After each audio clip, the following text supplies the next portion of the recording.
زندگی وقت کے ایک دورانیے کا نام ہے. یہ بظاہر ایک سفر ہے، ایک طویل سفر، مگر در حقیقت یہ نہایت مختصر ہے. اس میں مناظر تیزی سے بدلتے چلے جا رہے ہوتے ہیں، کبھی بچپن، کبھی جوانی، کبھی بڑھاپا، اور ہر منظر صرف ایک بار ہی ہوتا ہے اور گزر جانے کے لیے ہوتا ہے. اس کے دکھ سکھ سب گزر جانے کے لیے ہوتے ہیں. نہ دکھ ہمیشہ کے لیے ہوتا ہے اور نہ سکھ. جن کامیابیوں کے حصول کے لیے ہم ایڑی چوٹی کا زور لگا دیتے ہیں وہ بھی کچھ عرصے بعد کسی کو یاد نہیں رہتی، اور جن دکھوں کو ہم دل پہ لگا لیتے ہیں، ٹوٹ پھوٹ کا شکار ہو جاتے ہیں، ان کی شدت بھی ہمیشہ ویسی نہیں رہتی.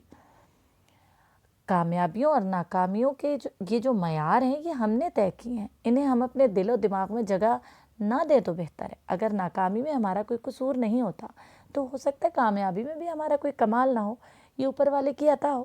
اور اگر ہماری کامیابیوں کا انحصار ہماری اپنی محنت پر ہوتا ہے تو پھر ہو سکتا ہے کہ ناکامی کے پیچھے بھی ہمارا کوئی اپنا قصور، کوئی اپنی خطا ہو. آج کے انسان کا مسئلہ یہ ہے کہ اسے ہر صورت ایک کامیاب زندگی چاہیے، اور کامیابی سے مراد اعلیٰ تعلیم یافتہ ہونا، بہترین روزگار کا حصول، عالی شان گھر، بہترین شریک زندگی، بچوں کا مہنگا اسکول، بہترین کالج، اعلیٰ ڈگریاں وغیرہ وغیرہ. اور ان سب کے حصول کے بعد جو اصل چیز اس کے ہاتھ سے نکل جاتی ہے وہ وقت ہے. اپنے وقت کو جہاں تک ہو سکے مثبت گزاریے. یہ وقت ہی آپ کی اصل ملکیت، آپ کا اصل اثاثہ ہے. بہت سی ایسی چیزیں جو آپ کو لگ رہا ہوتا ہے کہ ان کو آپ کی بہت ضرورت ہے، بہت سے ایسے رشتے، بہت سے ایسے کام جو آپ محسوس کرتے ہیں کہ یہاں آپ کا ہونا بہت ضروری ہے. ہو سکتا ہے کچھ عرصے بعد اس کی اتنی اہمیت ہی نہ رہے، لیکن جو اصل سرمایہ ہے آپ کا وہ ہے وقت. اپنے وقت کو ہمیشہ پازیٹیو گزاریے.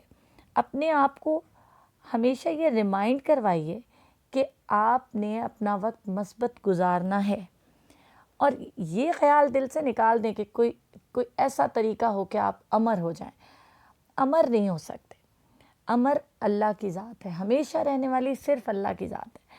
آپ اپنے آپ کو جہاں تک ہو سکے ہر وقت ریمائنڈ کروائیے کہ آپ اس سیارے پر بہت ساری اور فانی مخلوقات میں سے ایک فانی مخلوق ہیں. آپ کو چلے جانا ہے، ایک مخصوص وقت گزار کے یہاں سے چلے جانا ہے. بس آپ کے بس میں جو ہے وہ یہی ہے کہ اس کو بہتر طریقے سے، کہ آپ اپنے ضمیر سے سچے ہوں کہ میں نے اس وقت کو مثبت گزارا ہے. اور کسی قسم کی خوش فہمی، خود فریبی کو دل میں جگہ مت دیں. اپنے وقت کو جہاں تک ہو سکے پازیٹیو سرگرمیوں میں لگائیں، جس میں آپ کا بھی بھلا ہو اور نوع انسانی کا بھلا.